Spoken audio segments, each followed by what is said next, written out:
Bismillahirrahmanirrahim. Alhamdulillahi Rabbil alamin. Wassalatu wassalamu ala khayri khalqi Muhammadi wa ala alihi wa sahbihi ajma'in. Amma ba'd. Assalomu alaykum va rahmatullohi ta'ala va barakatuh.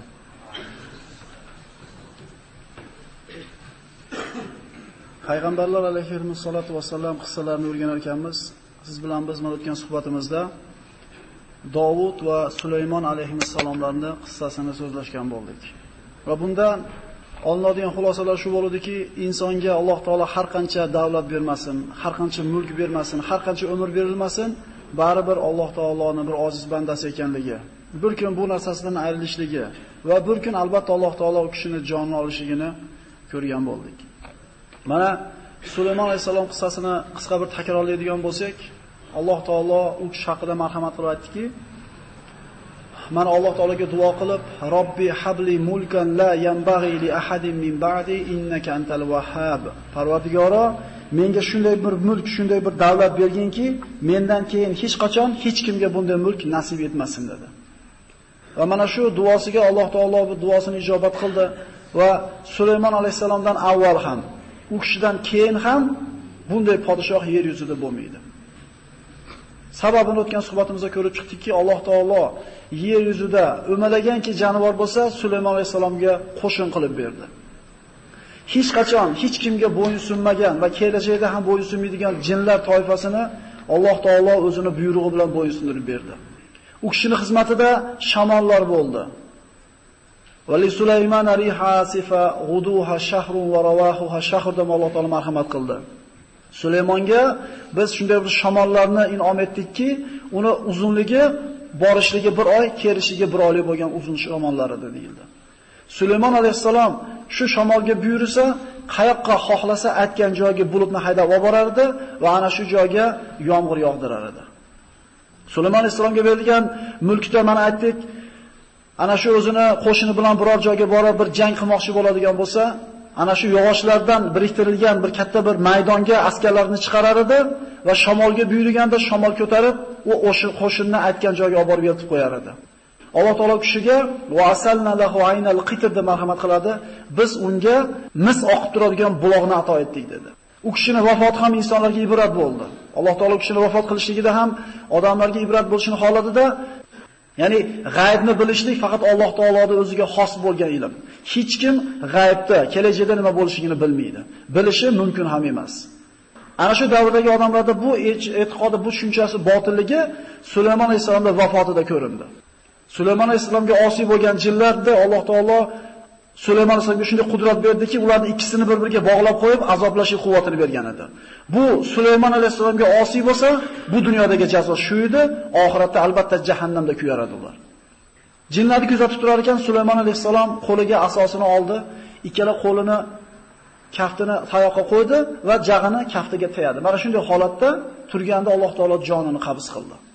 Ko'zi ochiq holatda, ana shunday turgan holatida vafot etdi. Lekin buni jinlar bilmadi.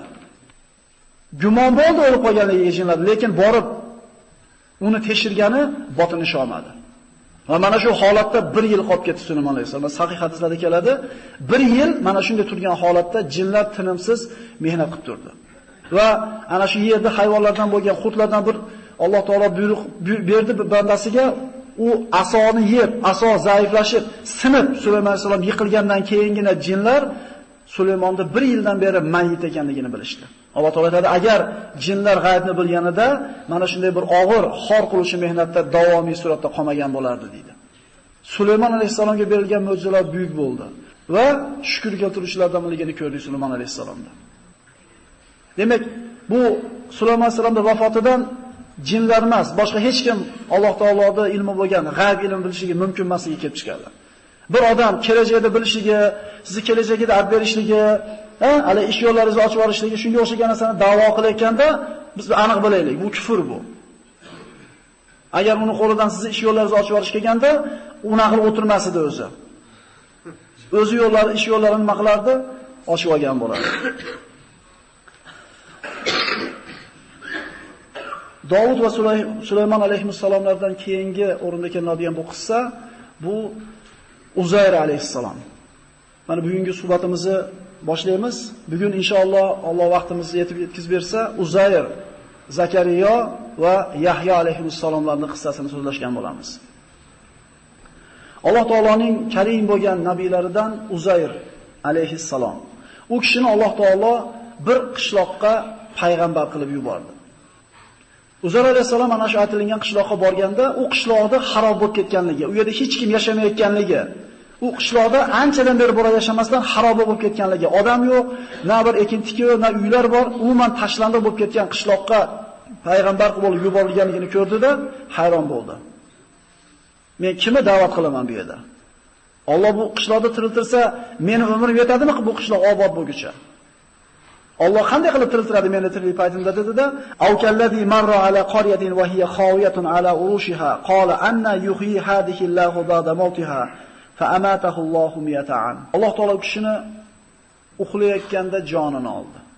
Eshagi bor edi, eshagi yuklagan matolari bor edi. Ana shu yotgan holda, oyog'ini devorga suyagan holatda uxladi, shu holatda Alloh taolo jonini oldi va 100 yildan keyin tiriltirdi. Uzayr alayhissalom nazarida bir choshgoh vaqtida ko'zini yumgan bo'lsa, peshinda uyg'ongandek yoki peshinda uxlagan bo'lsa, asrda uyg'ongandek chalik bo'ldi o'zi uchun. Uyg'ondi, 100 yil turganligini bilmadi. Uyg'onganda qishloq obod bo'lib, odamlar kelib, o'sha gavjun bo'lib, nihoyatda bir obod bo'lib turganligini ko'radi. Shunda Alloh taolo farishtani bir inson suratida jo'natadi-da, aytadiki: "Qala kam labista?" Uzayr, qancha uxladim deb o'ylaysiz dedi. Uzayr alayhisalom aytdi: "Qala labistu yawman aw ba'da yawm." Bir kun uxlagandirman, 2 kun uxlagandirman, uzoq uxlaganim yo'q dedi. Farishta aytdi: "Qala bal labista mi'ata am." 100 yil uxladingiz dedi. Tabiiy Uzayr alayhisalom bu narsaga ishonishiga oson bo'lmadi. Shunda farishta unga ishora qilib aytdiki: "Fanzur ila ta'amika va sharobika lam yatasanna." Alloh taoloning qudrati 100 yil burun qo'yib qo'ygan ovqati aynimagan edi, sasimagan edi, shunday bir svejligicha turgan edi. Lekin uni ko'tarib turgan oldidagi eshak o'lib, chirib, suvaylari, jitlarini bir asarlari qolgan edi, yuklar yerga tushib qolgan edi. "Vanzur ila himarika va linaj'alaka ayatan lin-nas." "Wanzur ila al-idami kayfa nunshizuha thumma naksuha lahma falamma tabayyana lahu qala a'lamu anna Alloha ala kulli shay'in qodir." Alloh taolo sizni insonlarga oyat, ibrat, mo'jiza qilishni xohladi. Endi eshagingizga qarang dedi. Haqiqatan ana shu ovqatlarni olib turgan eshagi chirib, suvaylariga yiqilib, chachilib ketgan holda yotar edi. 100 yilda nima bo'ladi bitta eshak o'lsa? Ana shu holatga kelib qolgan edi. Qarab turing dedi, qanday qilib Alloh taolo bu suvayni bir-biriga shakllantiradi va ustiga bir go'sht qoplaydi. Haqiqatan Uzayr alayhissalom bu eshakka qarab turganda suvaylar yig'ilib shaklga keldi. O'zini haykaliga yig'ildi. Va uning ustiga go'sht undi, poylar, asablar, tomirlar hammasi ulandida, ko'zini oldida teri o'raldi va junlar o'sib, butun eshak komil bo'lgan oldida. Shunda aytdi: "Falamma tabayyana lahu qala a'lamu anna Alloha ala kulli shay'in qodir." Men Alloh taolo har qanday ishga qodir ekanligiga albatta men guvohman, bu narsani men bildim dedi. Bu o'rinda mana Ashobul Kahf haqida bir eslab qo'ysak, maqsadga muvofiq bo'ladi. Ana shu o'zlarini fojir bo'lgan, kofir bo'lgan qavmdan qochib g'orga kirib ketgan paytda yigitlar uxladi. Innahum fitatun amanu va zidnahum huda. Albatta ular Allohga iymon keltirgan yigitlar edi. Biz ularning iymonini ziyoda qildik dedi. Uxlashdi, uyg'onib ular ham so'rashdi shunday qilib. Labisna yawman aw ba'da yawm deydi. Qancha uxladik deganda 1 kun yoki 1,5 kun dedi. 309 yil uxlashgan bo'ladi birodarlar. 309. Alloh taolo uchun hech narsa emas bu. Alloh taolo har narsaga qodir bo'lgan zot. Mana inshaalloh keyingi suhbatimizda Iso alayhisalom qissasini gaplashamiz. Iso alayhisalom ana shu Parvardigorning huzuriga ko'tarilib ketadigan kunda 11 ta havorisini oldiga g'usl qilib chiqdi. Hadislarda keladi, sochidan ana shu g'usl qilganligi alomatlari, tomchilar tomib turar edi. Ho'l holatda chiqdi. Ashata aytadigan gapini gapirdi, tevaga chiqib ketdi Ravzanatul Baytdan. Hadislarda keladi, Iso tushganda sochidan tomchilar tomib turganini ko'rasizlar deydi. Ya'ni ana shu boshidan suv quyib, insonda sochi qurib qolishiga uchun qancha vaqt kerak bo'ladi? Ana shuncha vaqt bo'lmaydi. Iso alayhisalom chiqib ketganiga qancha bo'ldi? Allohu a'lam qancha? 2000 yildan o'tdi. Yana qancha yildan keyin tushadi, Alloh biladi. Lekin vaqt degan tushuncha siz bilan biz uchun qo'yilgan bir qonun. Alloh taoloning huzurida bunaqa o'lchov, bunaqa kech qolishlik, vaqt degan, qarishlik, yosharishlik degan narsa bo'lmaydi. Iso alayhisalom shunday terga chiqib tushgan bilan baravarlardi Iso alayhisalom uchun. Lekin bizga uchun necha ming yillar o'tib ketyapti. G'or sohiblari 309 yil uxlab chiqyapti g'orda. Turishib, bir kun yo 2 kun uxlabmiz deydi. Abu Uzar alayhisalom 100 yil uxlab uyg'onib turib, bir kun uxladim yoki yarim kun uxladim deyapti. Birodarlar, 70 yil yashagan odamdan so'rasangiz, 5 minut yashaganga o'xshamaydi. Kim bu yerda nechida kelganligidan qat'iy nazar orqasiga qaraydigan bo'lsa, tug'ilishi bor, dessati bor, maktabi bor, uylanishi bor, birinchi bolasi bor, hokazo nevarasi bor, to'yi bor, o'tgan umrini bir qator mulohaza qilib ko'radigan bo'lsa, bir 2 minut ham oshchalik qiladi. Shunday emasmi? Shuning uchun Rasululloh sollallohu alayhi vasallam aytadi: "Ad-dunya sa'a, faj'alha ta'a." Bu dunyo hayoti bamisoli 1 soatlik umr deydi. Shu 1 soatda ibodatga o'tkazinglar deydi. Rivoyatlarda keladi, Nuh alayhissalom, mana ular 1000 yillar yashagan xalqlar bo'lgan. Oxir zamonda shunday insonlar keladi, ularning umri 60 yil, 70 yil bo'ladi deganda bir ayol eshitib turib, endi 1000 yil yashaydigan holda bu. Agar o'shalardan birortasini ko'rganda aytardim, "Ey odamlar, bor yo'g'i 70 yil yashaysizlar ekan, bitta sajda bilan o'tkazib yuboringlar shu 70 yillarni" degan bo'lardim deydi.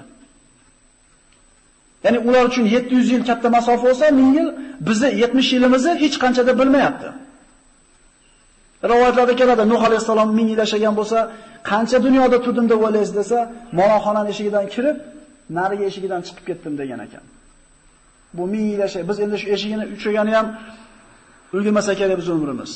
Ya'ni bu hozirga aytilib o'tilgan ma'lumotlarga qaraydigan bo'lsak, bu dunyo hayoti ko'zni bir ochib yumgunchalik bo'lgan muddat. Lekin shu muddatda Alloh taolaga ibodat bilan sarf qilib o'tkazishimiz kerak bo'ladi. Modomiki biz mu'min ekanmiz. U kishini ko'z oldida mana aytdik, eshagi tirildi, ovqatlar aynamay turgan edi va qishloqqa kirib aytdiki, ya'ni shu qishloqqa yuborilgandi Uzayr alayhisalom. Uzayrni taniysizlarmi deb so'radi. Ular ha, o'lib ketganiga 100 yil bo'ldi. Yo'qolganiga 100 yildan beri hech kim uni ko'rmaydi deganda, men Uzayrman dedi. Hech kim ishonmadi, qabul qilmadi. Shunda u kishini kimligini surishtirib aniqlashtirishganda 100 dan o'tgan bir kampirni topishdiki, Uzayrni tanir ekan u kampir. Ba'zi rivoyatlarda onasi edi deb aytiladi. Ana shu kampirdan so'raganda alomatlarni aytib beradi. Uzayrda mana alomati bor, mana alomati bor. Tekshirsa, Uzayr alayhisalom ekanligi aniq bo'ladi. Va ular Tavrotdan shu vaqtga kelib esdan chiqarib, zalolatga botgan bo'ladi. Uzayr alayhisalom boshqatdan ularga Tavrotni yangitdan o'rgatadi. Uzayr alayhisalomga Alloh taoloda bergan mo'jizasining ulug'ligidan yahudlar uni ulug'lashligi shu darajaga yetib bordiki, qolatil yahudu Uzayr ibnulloh. Yahudilar Uzayr Allohning o'g'li deyishdi. Va qolatin nasara Masih ibnulloh. Nasorolar Masih Allohning o'g'li deyishdi. Mana hozirgi kunda bu yahudlarda bor, bu Uzayr alayhisalomni muqaddaslashi. Bular olihalardan, nasabi Allohga borib taqaladigan kishilardan deb olihalardan deb sanashadi bularni. Bu hozirgi kunda ham bor bularda bu narsa. Uzayr ibnulloh deyshadi ular. Nasroniylar Iso Xudoning o'g'li deyshadi. Bu narsani bilamiz biz. Lekin biz yana bir narsani bilamizki, qul huvallohu ahad, Allohus samad, lam yalid va lam yulad va lam yakul lahu kufuwan ahad. Ayting, Muhammad alayhisalom Alloh birdir, Alloh hech qanday aybi yo'qdir, tug'madi, tug'ilmadi va hech kim unga barobar emas. Uzayr alayhisalomning qissasi mana shundan iborat. Mana endi ikkita payg'ambarning qissasi, Zakariya va Yahyo alayhissalomlar qissasini gaplashamiz. Uzayr alayhisalom o'tgandan keyin bir qancha bir muddat o'tdi, insonlar yana bir kufrga, yana zalolatga botdi. Alloh taolo bu safar solih kishilardan birini yubordi. Bu Imronning oilasidan bo'lgan kishilar. Oli Imron, mana Qur'ondagi eng katta suralardan bittasi Oli Imron, Imronning oilasi. Innalloha astafa Adama va Nuhan va ala Ibrohima va ala Imron ala al-alamin, zurriyatan ba'duha min ba'd, vallohu wasi'un alim. Qur'onda zikr qilingan Imron bu Davud alayhisalomning zurriyotidan edi. Imronni ikkita qizi bor edi. Maryam va Ashiya. Ashiya kattasi bo'ladi, Zakariya alayhisalomning ayoli bo'ladi. Demak, Maryamning opasi Ashiya, opa singil. Shu ikki joyda bir eslab qolaylikki, Yahyo va Iso alayhisolamning qissasiga bevosita aloqasi bor bu narsaning. Ashiya Imronning qizi, Maryamning opasi edi. Iso alayhisolamga kim bo'ladi? Xolasi bo'ladi. Rasululloh sollallohu alayhi vasallam mana Isro va Mi'roj kechasida Alloh taoloning huzuriga ko'tarilganda aytadi: "Marartu ala ibnayya xola, Yahya va Isa alayhimussalom." Ikkita xolovatchani ko'rdim deydi. Bu Yahyo va Iso alayhimussalomlar. Mana aytdik, Yahyo va Iso alayhimussalomlar opa-singillarni bolalari bo'lgan. Bu qissa boshi Maryam onani tug'ilishligi bilan boshlanadi. Mana aytdik, Zakariya Davud alayhisalom zurriyatidan, Zakariya ibn Dan, Sulaymon alayhisalom zurriyatidan deb aytilib o'tiladi. Zakariya Damashqda yashar edi. Umri bir 70 dan o'tgan paytda edi. Baytul Maqdisga ibodat uchun ular Damashqdan ko'chib kelgan bo'ladi. Kunlarning birida Imronning ayoli bir qush o'zini inida bolasiga ovqat berayotganligini ko'radi-da, bolaga bir mushtoq bo'ladi va Allohga duo qiladi. إذ قالت امرأة عمران رب إني نذرت لك ما في بطني محررا فتقبل مني إنك أنت السميع العليم. Ya'ni Parvardigoro, agar sen menga farzand beradigan bo'lsang, albatta uni men sen yo'lingni nazr qilaman. Yahudiylarning odati shunday ediki, agar ulardan bir o'g'il farzand tug'iladigan bo'lsa, Baytul Maqdisni xizmatiga olib borishar edi. Baytul Maqdisda ibodat qilgan rohiblar, ruhbonlari ana shu jiji o'g'il bolalarni olib, bitta yarimtasini olib o'zini kafilligiga olib tarbiya qiladi, o'qitar edi. Toki katta bo'lganda ilmli bo'lsin va Baytul Maqdisni obod qiladigan kishilardan bo'lsin. Falamma wada'atha qalat robbi inni wada'tuha unsa. Ya'ni nazr qilgan paytda o'g'il farzand bo'lishini kutgan edi. Chunki Baytul Maqdisga kim olib borishar edi? O'g'il bolalardi. Endi qiz tug'ib qo'ygandan keyin aytadi Parvardigoro, men qiz tug'ib qo'ydim dedi. Valaysa zakaru kal unsa. Erkak ayoldek bo'lmaydi. Ya'ni bu o'rinda erkak hech qachon ayoldaqa bo'lmaydi yoki ayol erkakdaqa bo'lmaydi deyilganda Maryamning sha'nini yerga urishlik emas, balki bu ko'tarishlik. Ya'ni Alloh taolo har qanday o'g'ildan afzal bo'lgan Maryamni Alloh taolo Imronning ayoliga ato etdi. Vallohu a'lamu bima wada'at walaysa zakaru kal unsa va inni sammaytuha Maryam va inni u'iduha bika va zurriyyataha minash shaytonir rojim. Albatta men sendan Parvardigoro uni va zurriyotini shaytonning yomonligidan panoh berishligingni so'rayman dedi. Mana Imom Buxoriy, Ahmad, Muslimlardan keltirilgan hadisda Rasululloh sollallohu alayhi vasallam marhamat qiladi. Kullu mawludin min bani Adama yamassuhu shayton bi isba'ihi illa Maryam binti Imron va ibnuha Isa alayhissalom. Bu sahih hadis. Har bitta chaqaloq tug'ilar ekan deydi Rasululloh. Shayton unga bo'lgan g'azabidan, unga bo'lgan hiqdidan barmog'i bilan bolaga qo'lini tegizadi deydi, barmog'ini. Shunda bolani bir qichqirib yig'lab olishligi shaytonning tegishligidan yig'lanadi deydi. Bu sahih hadis akalar. Faqat Maryam va uning o'g'li Isoga shayton qo'lini tegizmadi deydi. Nimaga yig'laydi deganda har xil o'zimizning bir tushunchalarimiz bor. Bosim ta'sir qiladi. Alloh a'lam, lekin hadisda aytilishicha, ana shu shayton barmog'ini tegizgan paytda hasadidan, nafratidan. Shunda chaqaloqning yig'lashligi aytilyapti. Chunki mana Maryamning onasi va inni u'iduha bika va zurriyyataha minash shaytonir rojim. Uni va zurriyotini shaytonning yomonligidan sendan panoh berishligini so'rayman deganda Alloh taolo ijobat qildi va shayton Maryamga va Iso alayhisalomga qo'lini tegizmadi, yomonligini yetkiza olmadi. Imron, mana Maryamning otasi bo'lgan Imron Baytul Maqdisdagi eng katta rais bo'lgan ruhbonlar, rohiblardan edi. Ayoli eriga maslahat soldi. Ya'ni o'g'il bo'lganda nazr qilgan edim, endi qiz bo'lib qoldi.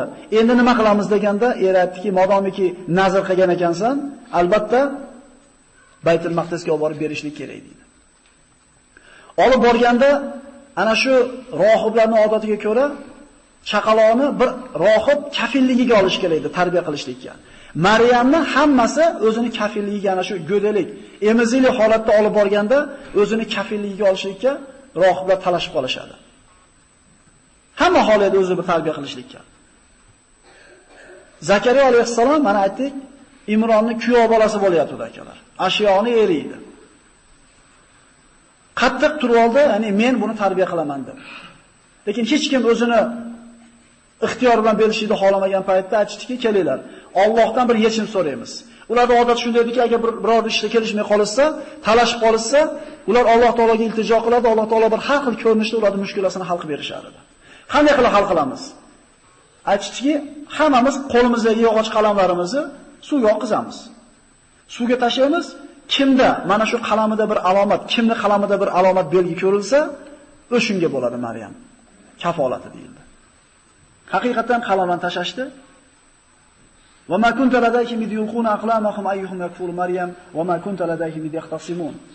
Qalamdan tashab turgan paytda hammani qalami suv bilan pastga qarab oqib ketdi, faqat Zakariya alayhissalomning qalami tevaga qarab oqdi. Bu Qur'onda mo'jizalardan ediki, ey Muhammad alayhissalom deyapti Alloh taolo, siz ular husumatlashib bir bilan tortishib, qalamlarni suvga tashayotgan paytda siz yo'q edingiz. Ya'ni tafsilotini mukammalligi bilan bayon qilib berishligi haqiqatan Qur'onda Allohning kitobi ekan yana bitta dalil edi. Fa'ambataha nabatan hasana va kaffalaha Zakariya.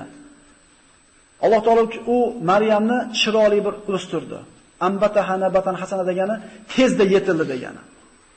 O'zini tengqur qizlarga nisbatan yetilishligi tezroq bo'ldi. Agarlar Iso alayhissalomni tuqqan paytda Maryam onaning yoshi 15 ta bo'ladi. Sahih hadislarda kelgan. Maryam obida, oqila, zohida, siddiqa edi. Alloh taolo u kishiga ko'p karomatlarni, marhamatlarni ato etdi. Kullama dakhala alayha Zakariya al-mihrab wajada indaha rizqa. Maryamga ana shu deylik Baytul Maqdisdan bir xona ajratildi. Ibodat qiladigan mihrobida turganda qachoniki Zakariya kirsa, albatta oldida xilma-xil taomlar turar edi. Kafilligiga oldi degani yemog'i, ichmog'i Zakariyaning bo'yniga degani. Undan boshqa hech kim Maryamning oldiga kira olmaydi. Lekin Zakariya kirgan paytda xilma-xil noz-ne'matlarni ko'radi. Qala ya Maryamu anna laki hada? Qalat huwa min indillah. Ey Maryam, bu qayerdan keldi sizning oldingizga? Deganda aytadiki, bu Allohning huzuridan keldi deydi.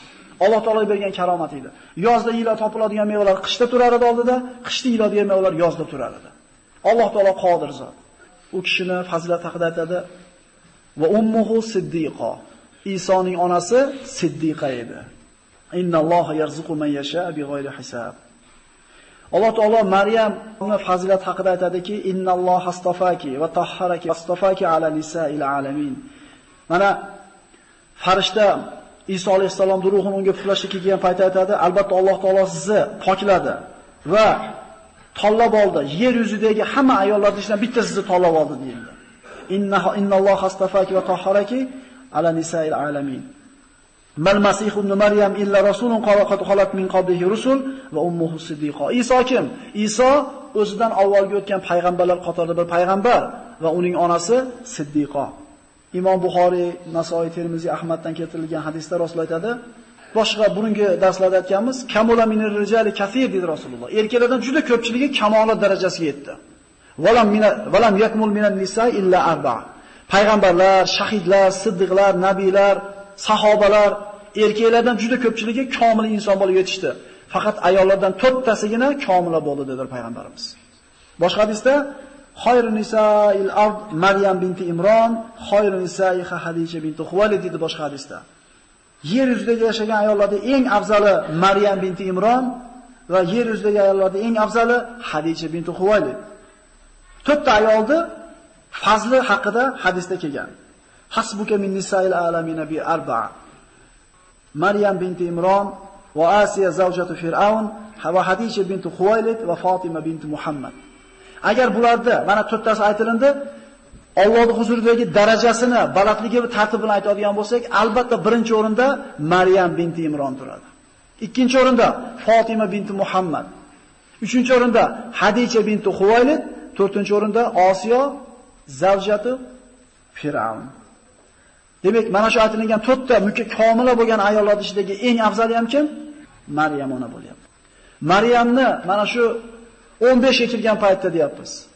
Zakariya alayhissalom oldiga kirib mevalarni ko'rib turib, farzandga mushtoq bo'ldida Zakariya alayhissalom duo qildi. Shunda yoshi bir 70 dan o'tgan paytida. Zikru rahmati robbika abdahu Zakariya iznada robbahu nidaan khafiyya qala robbi inni wahana al-azmu minni washta'ala ar-ra'su shayban wa lam akun bi du'aika robbi shaqiyya. Parvardigoringiz Zakariyoni rahmatiga olganini bir zikr qiling. Vaqtiki Parvardigorga maxfiy nido qildi. Parvardigor, albatta meni suyagim bo'shadi, sochimni qorasidan ko'ra oq ko'proq bo'ldi.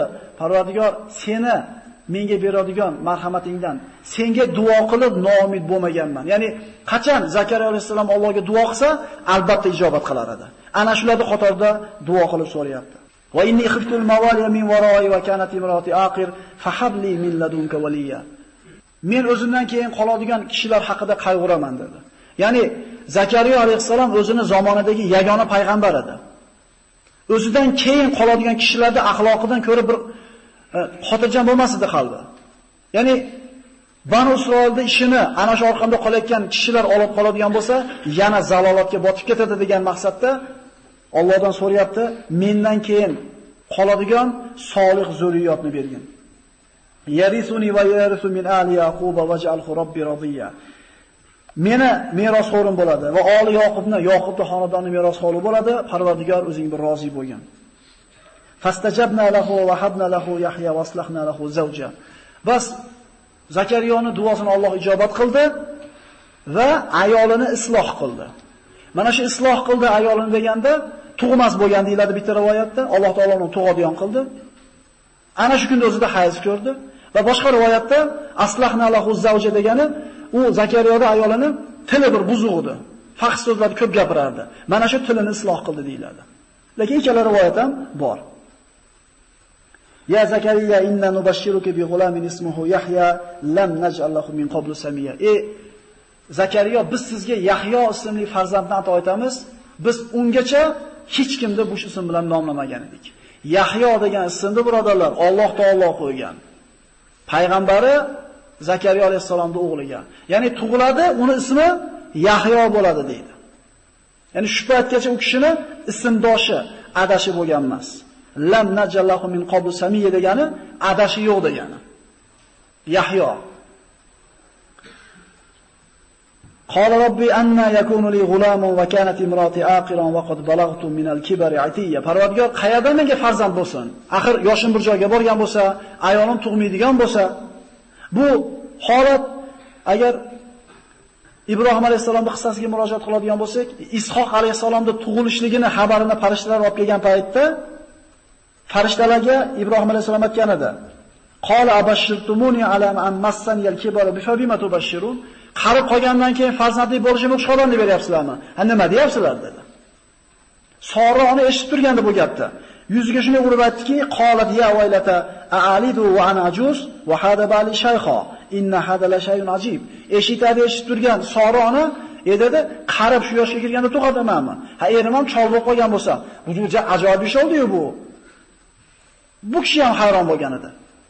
Yahyo Zakariya alayhisalomga Yahyoning tug'ilishiga xabar aytilganda u kishi ham hayron bo'lyapti.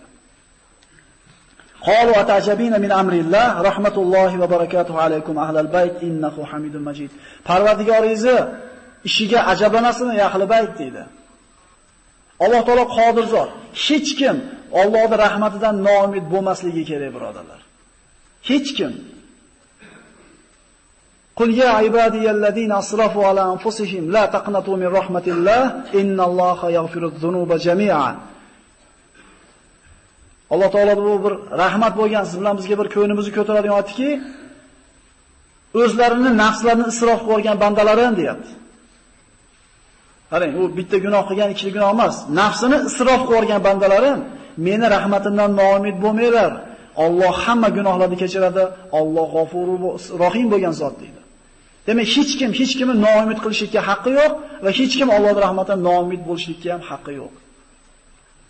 So'rash kerak. 10 yilda bermadimi? 20 yilda beradi xolasa. Xolasa 50 yilda beradi, xolasa 70 yilda beryapti akalar. Allohning rahmatidan hech qachon, ya'ni duo qilganimizda Alloh yo berar edi, mana 4 ta narsani aytganmiz. Banda Allohga duo qilsa, Alloh so'ragani berar ekan. Yo 2 barobar qilib berar ekan, yo so'raganchalik ziyondan to'sib qo'yar ekan, yoki oxiratga olib qo'yar ekan. Ulamolar mana shu inson duo qilganda albatta shu 4 ta ishdan bittasi bo'ladi deydi. Aytingchi, qaysinisidan musulmon yutkazyapti, qaysinisidan? Hammasida yutyapti. Bersa yutyapti, 2 barobar qilib bersa yutyapti, so'raganchalik ziyondan Alloh saqlagan bo'lsa yutyapti, oxiratga ko'paytirib qo'ygan bo'lsa yana yutyapti. Endi inson bir narsani so'rasa-yu, Alloh oxiratga olib qo'ygan bo'lsa, o'zining irodasi bilan. Ha shuncha yildan beri so'rayapman, Alloh bermadi desa, pishdi. Endi berilmaydi. O'shuncha aytayapti, duo qilinglar, noumid bo'lmanglar deyapti Alloh taolo. Qala kazalika qala robbuk huwa alayya hayyin va qad khalaqtuka min qabl va lam takun shay'a. 70 ta o'tgandan keyin farzandli bo'laman deb hayron bo'lyapsizmi? Yo'q bo'lgan paytingizda ham sizni Alloh yaratgan edi-yu, noldan. Endi qariganingizda sizdan bitta farzand tug'iladi desa, hayron bo'lyapsizmi deydi. Ya'ni yo'qni bor qilishlik, bordan bor qilishdan ko'ra og'irroq u. Yo'qligingizni yaratgandek, ichingizdan bitta bir farzand chiqarsak hayron bo'lasizmi deydi. Qala robbi ja'alli aya qala ayatuka alla tukallima an-nasa thalatha layalin sawiya. Parvardigor shu duoim ijobat bo'lganligini, ana shu Yahyo mendan keyin Banu Isroil ustida bo'lishligini belgisini bergan, bir alomat ko'rsatgan deganda, sizning alomatingiz 3 kun odamlarga gapira olmay qolasiz dedi. Soppa-soq, tili ham joyida, aql hushi ham joyida, lekin Alloh taolo ana shu farzandni berganligini dalili sifatida belgi alomat 3 kun gapira olmaysiz dedi. Illa ramza, faqat shu ishora bilan, og'zini pichirlatishlik bilan gapiradigan bo'ldi odamlarga. Subhanalloh, Allohning qudrati. Namoz o'qisa, tasbih aytsa, Allohni zikr qilsa, tili ishlayveradi. Odamlarga qarab gapirmoqchi bo'lsa, tili to'xtab qoladi. Va huwa qoimun yusalli fil mihrobi anna Alloh yubashshiruka bi Yahya musaddiqan bi kalimatin min Alloh va sayyidan va hasura va nabiyyan minas solihin. Zakariya alayhisalom mihrobda namoz o'qib turgan paytida farishta kelib nido qildi. Ey Zakariya, biz sizga Yahyo ismli o'zidan keyingi keladigan Allohning kalimasini tasdiqlovchi bo'lgan farzandni beramiz. Demak, Yahyo alayhisalom tug'iladi, payg'ambar bo'ladi, undan keyin Allohning kalimasi keladi. Kim bu? Iso. Har bitta payg'ambar o'zidan keyingi keladigan payg'ambarni tasdiqlab kelgan. Tavrotda ham, Injilda ham Muhammad alayhisalomning kelishligida xabarlar albatta bor. Faqat buni Nasora yahudiylar bekitgan yoki o'chirib tashashgan. Rasululloh sollallohu alayhi vasallam kunlarda birida Hazrat Umar qo'lida Tavrotdan bir varaq ushlab o'qib turganligini ko'rdida, achchig'i kelib ketdi. Hattobni bolasi dedi. Meni payg'ambarligimda hali ham gumoningiz bormi dedi. Qasam Allohga, agar mana shu sahifani egasi bo'lgan Musa tirik bo'lganda menga ergashmasdan qo'ymasdi dedi. Hamma payg'ambarlar payg'ambarimiz Muhammad alayhisalomning kelishligidagi xabarni o'zining qavmlari, ummatlariga aytib o'tgan. Mana aytdik, sayyid bo'ladi va hasur. Hasur deganda ba'zi kitoblarda hasur degani bu ayollarga yaramaydigan, kasal degan noto'g'ri tushunchani berishar ekan. Bu payg'ambarlarga hech qachon yarashmaydigan, ularda sha'ni haqida bunday so'zlash mumkin bo'lmagan so'z. Hasur degani bu ayollarga qarashlikka qodir bo'lib turib, bu narsadan o'zini tiygan, o'zini ehtiyot qilgan deb aytiladi. Yahyo alayhisalom payg'ambar bo'lgan, u kishida noqislik bo'lishi mumkin emas. Ya Yahya xudil kitaba biquva va ataynahul hukma sabiyya. Biz Yahyoga yoshligida hukmni berdik deydi. Ya'ni go'dalik chog'ida hakim bo'lgan u kishi. Ulamolar bu yerda hukm payg'ambarligimi yoki hikmatmi deganda ko'proq rojihroq bir rivoyatlar hikmat deyiladi. Yosh bolalik paytida hikmat egasi bo'lgan. 5 yoshar paytida o'sha ko'chada o'ynayotgan bolalar, "Ey Yahyo, yuring birga o'ynaymiz" deganda 5 yoshar bola aytadiki, "Ma lillahi xuliqna." O'yinga yaralganimiz yo'q degan ekan. 5 yoshar bola o'ynash uchun, o'yin uchun dunyoga kelganimiz yo'q deydi. Faqat pul topish uchun dunyoga kelganimiz yo'q, birodarlar. Shu yeb ichib odamlardan kam bo'lmasdan maqsadlar bor-ku. Maqsad bor. Nima deydi? Farzand qoldirsam, uy solsam, daraxt ekib qo'ysam deydi. Bu maqsad bu emas. Maqsad ibodat. Va ma xalaqtul jinna val insa illa liya'budun dedi Alloh. Insonlarni ham, jinlarni ham menga ibodat qilsin deb yaratdim deyapti Alloh taolo. Bu kishi 5 yoshar mahalda o'ynagan ekanimiz yo'q. Uchinchi Alloh taolo aytibdi: "Fa'ataynahul hukma sabiyya." Go'dalik payti u kishiga hikmatni ato etdik. Sal qimillab olinglar. Ko'zlar og'lashib ketyapti. Kelinglar, kelar. Sal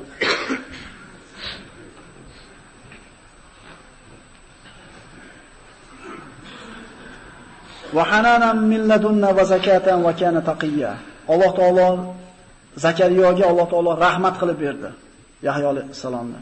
Va zakatan ularni pokladi. Va kana taqiyya. Yahyo alayhisalom taqvodor edi. Ya'ni u kishining sifatlaridan va barron bi validayhi va lam yakun jabbaran asiya. Ota-onasiga nihoyatda mehribon edi. Davoman qaraylik. Va salamun alayhi yawma wulida va yawma yamutu va yawma yub'athu hayya. Alloh taolo Yahyo alayhisalomga salom berdi. U Yahyo tug'iladigan kunda, o'ladigan kunda va tiriladigan kunda Allohning salomi bo'lsin. Alloh taolo nimaga mana shu 3 holatni zikr qildi? Insonning eng Allohning rahmatiga muhtoj bo'ladigan eng zaif holati mana shu 3 holat. Tug'ilgan payti, o'layotgan payti va qabrdan boshqa holatlardan ko'ra mana shu 3 holatda Allohning rahmatiga ko'proq inson muhtoj bo'ladi, birodarlar. Tug'ilayotgan paytida subhanalloh, Alloh taolo ota-onani qalbiga mehrni shunday joylab qo'yibdi, yig'lasa ham, kasal bo'lsa ham, uxlamasa ham farzandiga nima qiladi? Qaraydi. Lekin mehrni tevaga oladigan qilmagan ekan. Men deyman bolamni, bolam deydi bolasini. Suvni pastga oladigan qilgan ekan.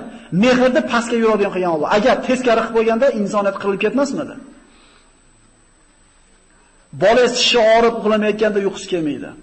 Lekin ota-onasi tishi og'riyotgan bo'lsa uyqusi kelaveradi. O'shuncha Alloh taolo farzandiga mehribon bo'ldi nima? Ota-onaga mehribon bo'ldi. Chunki farzandga mehribonlikni Alloh taolo tabiatimizga joylab qo'ygan. Xohlasak ham to'ng'iz bolam opog'im, tipratgan yumshog'im. Hamma o'zini bolasini yaxshi ko'raveradi. Ablah bo'lsa ham, rasvo bo'lsa ham. O'shuning uchun farzandiga mehribon bo'ldi nima Alloh taolo? Ota-onaga mehribon bo'ldi. Demak, insonning tabiatida yo'q bu narsa. Alloh taolo buyurdi bu narsani. Insonning eng Allohning rahmatiga muhtoj bo'ladigan holat tug'ilishlik payti, o'ladigan payti va qabrdan Alloh taolo mana shu paytda siz bilan bizga rahmatini ato etgan bo'lsin. Amin. Rivoyatlarda keladi, Iso alayhisalom bilan Yahyo alayhisalom o'rtasi 3 oy bo'lgan birodarlar. Iso alayhisalom Yahyo alayhisalomdan 3 oydan keyin tug'ilgan. Ko'chada uchrashib qolishadi. Iso aytadi: "Menga ey Yahyo istig'for ayting, Alloh gunohimni kechirishini so'rang. Siz mendan yaxshiroqsiz" deydi Iso alayhisalom Yahyo alayhisalomga. Tavozuni qarang, kamtarlikni qarang. Yahyo alayhisalom aytadi, "Yo'q" deydi. "Siz menga istig'for ayting, siz mendan yaxshiroqsiz" deydi. Bizchi? Men albatta sendan yaxshiman. Bu tilimizda aytmasak ham ichimizda turadi.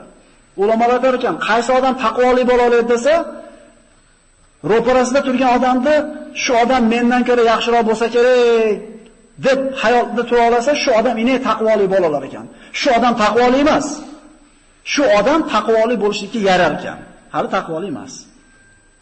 Bu kishilarda qarang bir-biriga bo'lgan bir muomalasini. Iso alayhisalom aytdi, "Yo'q, siz mendan yaxshisiz. Chunki men o'zimga o'zim salom aytganman. Fassalamu alayya, o'zimga salom bo'lsin" degan tug'ilgan kunda qaytariladigan. Sizga Alloh salom aytdi. Nima dedi?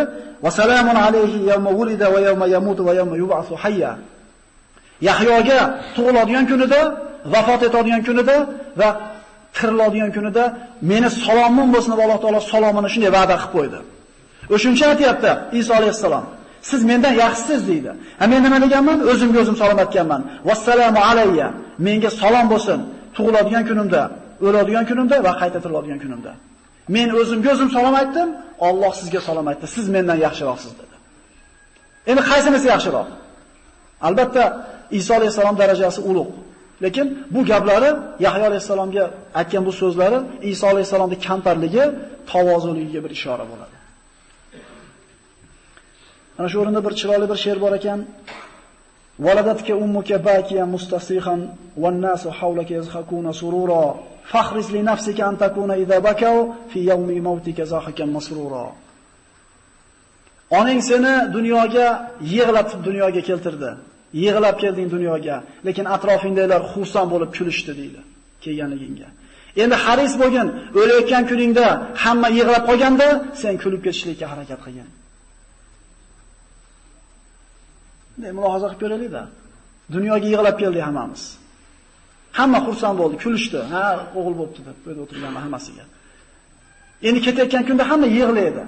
O'sha kunda kulib ketishlikka harakat qilgan. Dunyoda haris bo'ldik. Boya aytgandek, dunyo bir soatlik hayot dedik. Ibodat qilsak kulib ketamiz oxiratga inshaalloh. Akalar, bu vatan nariyada. Musulmonning vatani jannat. Dunyodagi vatani shu yashayotgan joy bo'lsa, oxiratdagi vatani albatta jannat bo'ladi. Ana shu vatanga qaytayotganda inson qanday xursandchilik bilan borish kerak? Abu Hozimdan fojirni o'lishligi, Allohga qaytishi qanday bo'ladi desa, xo'jayinidan qochib ketgan qulni tutib olib kelishsa, qanday xohlamasdan keladi deydi. Allohning oldiga fojir mana shunday qaytib borishni xohlamaydi. O'limni eslasang qo'rqib ketadi deydi. Endi solih banda Allohning oldiga borish qanaqa bo'ladi desa, o'zini ahlidan, oilasidan uzoqda, hijronda yurgan kishi oilasiga qaytib kelganda qanaqa xursandchilik, mushtoqlik bilan uyga qaytib boradi? Allohning mo'min bandasi Allohning oldiga shunday xursandchilik bilan qaytib boradi deydi. Savolni beraylik o'zimizga. Agar shu o'lim hozir kelib qolsa, xursand bo'lib ketamizmi yoki qo'rqib ketamizmi? Shoir shuni aytayapti. Tug'ilganingda yig'lab kelgansan, hamma kulgan xursand bo'lib. Endi ketayotganingda hamma yig'lab qayg'urganda, sen kulib ketadigan kishilardan bo'lgin deydi. Ma min ahad illa min waladi Adam illa waqad ahta aw hamma bi khati'a laysa Yahya ibn Zakariya va ma yanbaghi li ahadin an yaqula ana khayrun min Yunus ibn Matta. Payg'ambar alayhisalom aytadi, har odam bolasi borki, xato qilgan yoki xato qilishni qasd qilgan. Faqat Yahyo ibn Zakariya xato ham qilmagan, gunoh ham qilmagan deydi. Kullu ibn Adama ya'ti yawmal qiyamah wa lahu dhanbun illa ma kana min Yahya ibn Zakariya. Har bitta odam qiyomatda gunohi bo'ladi, faqat Yahyo ibn Zakariyaning gunohi. Bu sahih hadislarda keltirilgan. Gunoh qilmagan ekan Yahyo alayhisalom. Rasululloh sollallohu alayhi vasallamning sahobalar o'tirishib, payg'ambarlar haqida Musa kalimulloh, Iso ruhulloh, Odam safiyulloh deb turganda payg'ambarimiz kelib qoldida, ayna shahid ibn shahid yalbasu wabra va yakulu shajara makhofatadan. Shahidning o'g'li shahidni aytmaysizlarmi dedi. Dag'al kiyim kiyib, daraxtni ko'katlarini yegan gunoh qilishidan qo'rqib, Yahyoni zikr qilmaysizlarmi dedi. Shahidning o'g'li shahid deyilyapti. Yana payg'ambar u kishi. Odamlarni taomlarni har xil taomlarni yeb qo'ymaslik uchun daraxtni bakini yegan deyapti va kiyimida oddiy dag'al, jundan bo'lgan kiyimlarni kiyib yurgan deydi. O'tib ketdi u kishilar ham. Ipek shoyiga o'ralgan podsholar ham o'tib ketdi. 1 soat deyildi birodarlar. O'sha 1 soatda kim qanday yashagan bo'lsa, shu bilan o'tib ketdi oxiratga. Yahyo alayhisalom tug'ilgandan 3 oydan keyin Iso alayhisalom dunyoga keldi. Zakariya va Yahyo alayhimussalomlar Banu Isroilni Allohning diniga da'vat qilishar edi. O'sha paytlarda Banu Isroilni bir zolim, haddidan oshgan tog'iy podsho boshqarar edi. U podsho o'zi fojir tog'iy bo'lishiga qaramasdan odamlarning ko'ziga payg'ambarlarni hurmat qilishligini ko'rsatmoqchi bo'lar edi. Ular bilan maslahat qilmoqchiligini odamlarga ko'rsatishni xohlar edi. Lekin aslida umuman Allohni manhajida yurishlikni xohlamas edi. Zohirida edi u faqat. Hurmat qilib qo'yishlik. Ana shu podshoni jiyani bo'ladi, bir qiz bo'ladi, chiroyli qiz bo'ladi. Va zoniya bo'ladi, fohisha bo'ladi. O'zini amakisiga erga tegishlikka tamaga kirib qoladi. Podshoning ayoli bo'laman, malika bo'laman degan narsa qalbiga kiradi-da, o'zini amakisiga turmushga chiqmoqchi bo'ladi. Va uni onasi ham shijoatlantirib turadi qizini. Lekin o'zini mahramiga, jiyaniga uylanishlik haromligi ana shu Zakariya Yahyo alayhimussalomning shariatida ham bor edi. O'zlari bilardi bu nikoh haromligini, lekin Yahyo alayhisalomdan ular istisno olmoqchi bo'lib, katta bir hadiyalar bilan, katta dunyo matolarini olib jo'natishadi. Ya'ni mana shu joyiga Yahyo nima qilib bersin? Istisno qilib bersin, yo'l topib bersin deb jo'natadi. Yahyo alayhisalom odamlarga xitob qilib turib aytadi, bu harom deb e'lon qiladi. Endi avval indamasdan uylanib olishligi mumkin bo'lsa ham, endi uylanishligi harom bo'ladi, xalq oldida bir fisq fujurligi oshkor bo'lib qoladi. Podsho o'zini bu niyatidan qaytaradi, lekin bu qiz bu niyatdan qaytishida holan, bu ta'madan hali qutulmagan bo'ladi. Va ana shu o'zlarini fahshga to'lgan tungi majlislarning birida podshoning oldida raqsga tushib, o'zini har yog'ini ko'rsatib, uni bir rag'batini oshirganda podsho o'zini oldiga chaqirsa, yo'q deydi. Faqat uylansang sen bilan bo'laman deydi. Qanaqa qilib uylanaman? Yahyo bu narsani harom dedi-yu. Yahyoni boshini menga ber, meni mahrim bo'ladi, keyin sen bilan birga bo'laman dedi. Shu vaqtda o'zida podsho buyurdi, Yahyo alayhisalomni o'ldirib kelishlikdi. Askarlar boradi, Yahyo alayhisalomni namozda turgan paytda kallasini olishadi, mehrobda. Hadislarda kelar ekan, Yahyoning boshi Bag'iyning mahriga berilgan. Qoni jomga qo'yildi, boshi pandusga solib, podshoga olib kelib qo'yilganda, ana shu fohishaga ana shu boshi mahr qilib berildi, keyin billa bo'ldi. Zakariya alayhisalomni o'ldirishlikda quvvat harakat qilib olishadi. Zakariya alayhisalom rivoyatlarda kelgan ekan, zaif ekan, lekin bir-birini quvvatlab keladi. Qochib bir daraxtni oldiga borib buyuradi, daraxt ochilganda ichiga kirib oladi. Shayton shu yerda kelib bir etagidan ushlab tashqariga ozgina chiqarib qo'ydi. Bu zaif rivoyat, lekin aytayapmiz, boshqa sahih ma'lumot yo'q. Biri ikkinchisini quvvatlab keladigan zaif ma'lumotlar bor. Etagi chiqib qoladi daraxt ichidan. Odamlar askarlar istab topa olmasdan Qaytmoqchi bo'lib turgan paytda iblis odam suratda kelib, "Hamma etagini ko'rmayapsizlarmi? Manoni ichib ekin oldi sehri bilan. Aralanglar" dedi. Aralab Zakariya alayhissalomni mana shu daraxt ichida shahid qilishadi. Alloh taoloning payg'ambarlarga bergan ibtilolarga e'tibor beraylik. Rasululloh sollallohu alayhi vasallam aytadi: "Yubtalal mar'u ala qadari dinihi." Kishi iymoniga qarab, dinini miqdoricha imtihonga uchratiladi dedi. Ya'ni bu kishilarda iymoni cho'qqi edi, ularda Allohga bo'lgan iymoni kuchli edi, imtihonda ham ularga kuchligi keldi. La yukallifullohu nafsan illa wusaha. Alloh taolo insonni toqati ko'tarmaydigan narsaga hech qachon taklif qilmaydi. Bu ikki payg'ambar mana shunday qatl qilindi. Xuddi shu davrda o'zida 3-payg'ambar tirik edi. Bu Iso alayhissalom. Inshaalloh payg'ambarlar qissasini keyingi darsda mana shu Iso alayhissalomning qissasini aytishni bilan nihoyasiga yetkazgan bo'lamiz. Alloh xohlasa keyingi jumada Iso alayhissalom qissasini gaplashamiz. Assalomu alaykum va rahmatullohi va barakatuh.